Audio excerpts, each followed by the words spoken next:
Hi, I'm Emile Cambry. We're at Rockstar Studios, and you're watching Urban Matrix.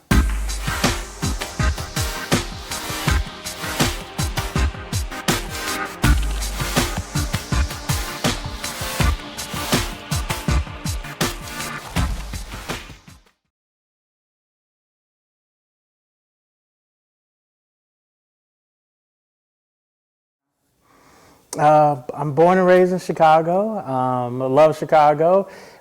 Frustrated with Chicago sometimes because I also see the potential of what it could be. You have a lot of great people working on amazing things, and sometimes you just need a little muscle and institutional support to move it forward. Went to undergrad at University of Chicago. I studied economics. Went to business school at Northwestern. I got my MBA from Kellogg. But really what is most powerful for me is really had an opportunity to intern with Barack Obama when he was a state senator, and seeing how kind of his ascent from a state senator to a U.S. senator, and see just that whole change. And if you've seen that, you really want to impart that with a lot of students and hope that they can do the same.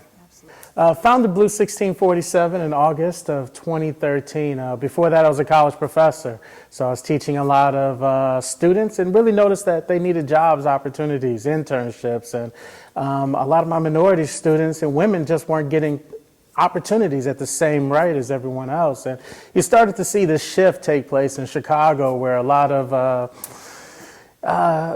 investment and opportunities were really starting to center around the downtown area, especially around technology and innovation. And so from that, he started to say, how do you make sure more people are a part of this innovation economy? And let's try to inspire the next generation of students. Let's teach them mobile app development, which in 2011, 2012 was pretty new. So I said, well, we need an intentional space for this. And so we started a couple pilots in 2011, 2012, and we said, with this intentional space, which would be a gathering point for people to get started, let's do this and see what could happen. And that's when we took that plunge in 2013.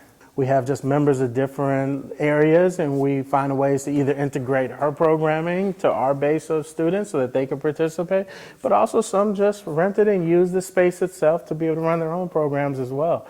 I think that every city should have a robotics team, especially for every community, and the same thing for coding, the same thing for the media and the arts, and how do we make sure that we provide spaces so that people can really do the great work that they always wanted to do. I probably would describe myself as someone who can take a lot of punishment. I think for any entrepreneur, anyone who's really building something, everyone sees the great times, the times where you showcase, or the awards, or all the great press and opportunities. Yeah, that's a piece of it, but it's really those times when no one else is looking, when you're by yourself, when the lights are out and you're continuing to try to build. And it just wasn't that long when no one wanted to hear what we were working on, when we had a big empty place. And you really start to say, it shouldn't be that hard for that next generation of folks who are really building something. So how can we support that?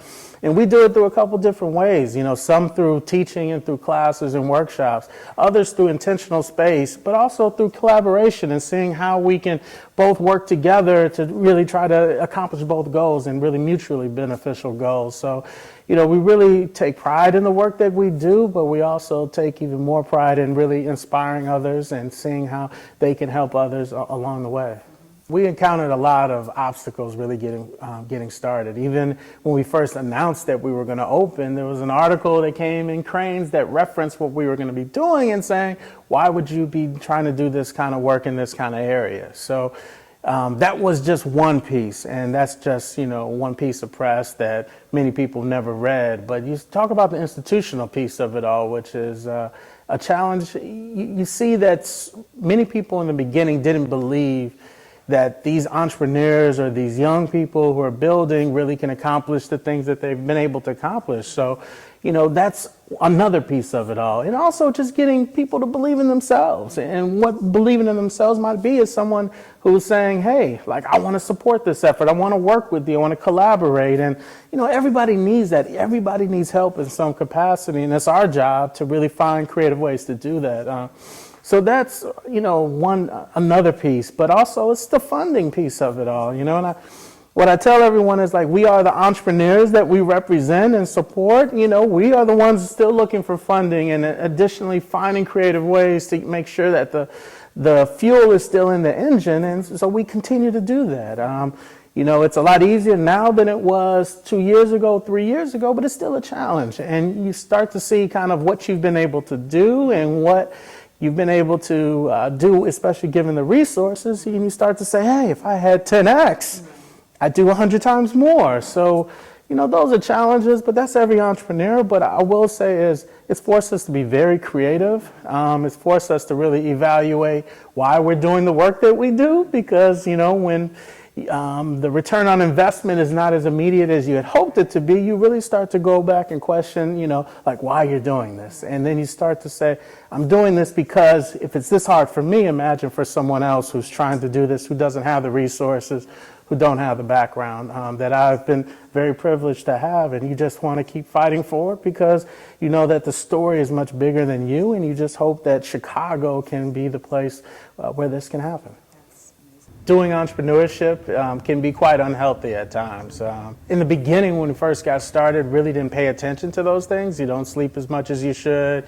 You don't work out as much as you should. Don't do a lot of things. And over time, it kind of catches up with you. And one of the things that I've really paid attention to the past 6 months, 9 months is really getting back towards those things that are important and really making sure that you have the tools necessary to make sure that you're progressing in a positive way. And so I find that I'm having more and more conversations about holistic health and sleep and wellness and really trying to, you know, take my own medicine, no pun intended.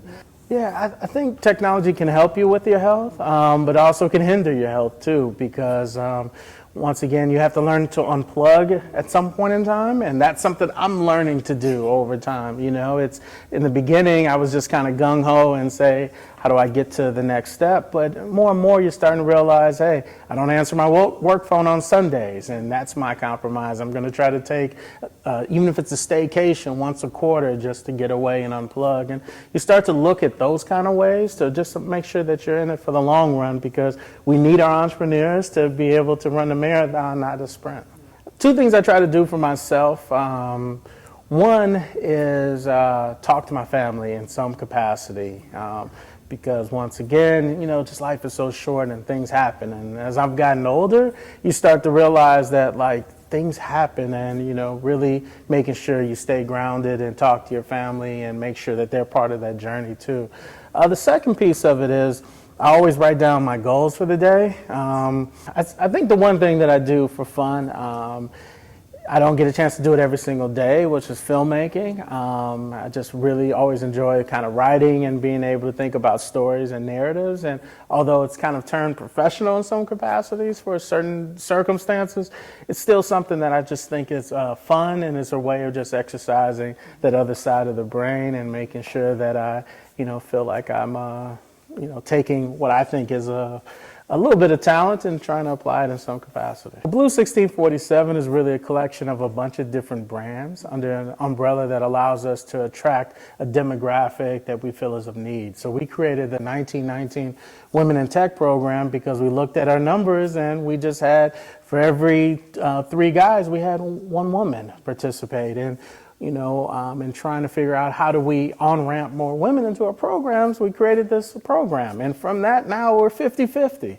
which is great. But we don't stop there. We try to find other ways in which we can continue to do that. And so with our Women in Technology program is a set of cohort-based programs where folks are learning a particular skill. And what we found is that women in particular like learning technology for the first time around other women, which is great. So we have to find a way to be creative about that. It doesn't mean we change our DNA, it doesn't change our organization, we just find that way. For Latina Girls Code program, same exact thing for our youth programs. So we really find creative ways under different brands, and some people have only heard of Latina Girls Code, some have only heard of 1919, some have only heard of Blue, but we connect it all together, but also make it easier for our sponsors and other people that want to really target their dollars in a different way to be able to figure out what kind of programs make the most sense. So a hackathon is like an innovation exercise. So we have it in film as well. It's like a 24-hour film challenge where you start with a group of people in the beginning, and then at the end you actually have to screen a film. So it's the same thing for technology, where you're starting with a group of folks, sometimes in teams of 4 to 8. And at the beginning, you're trying to solve a problem using technology. So we really focus on a lot of civic technology in the sense of thinking, how do we take our technology skills to make the world a better place? So you have 24 hours or 10 hours or whatever the time is for that program, in which they have to figure out what that problem is, come together and actually create a website or app to really address how this technology makes the world a better place. Some of our students continue on with those projects afterwards, but it's really an opportunity for students to just work together, solve a problem, and actually have this finite period of time in which they have to present their solution. There's a bunch of ways to get plugged into what we do at Blue 1647. We have a lot of classes, workshops, and events, and that's one where it's always 1 degree of separation, so you're going to know 5 people in the class no matter what. But also, it's really not about the learning something. It's also about what you're able to give to the community. And, we really try to take everybody's talents and try to see how we can connect people in so many different capacities. We collaborate with a ton of organizations and people and try to find creative ways to say, hey, how can we make 1 + 1 = 5? And really, when we do that, what are some other opportunities that we can go after? There's been times we've gone after federal contracts with some of our partners and received those contracts. We've gone after a lot of different things and really ensuring that people have a chance to really go after things they might not have otherwise gone after.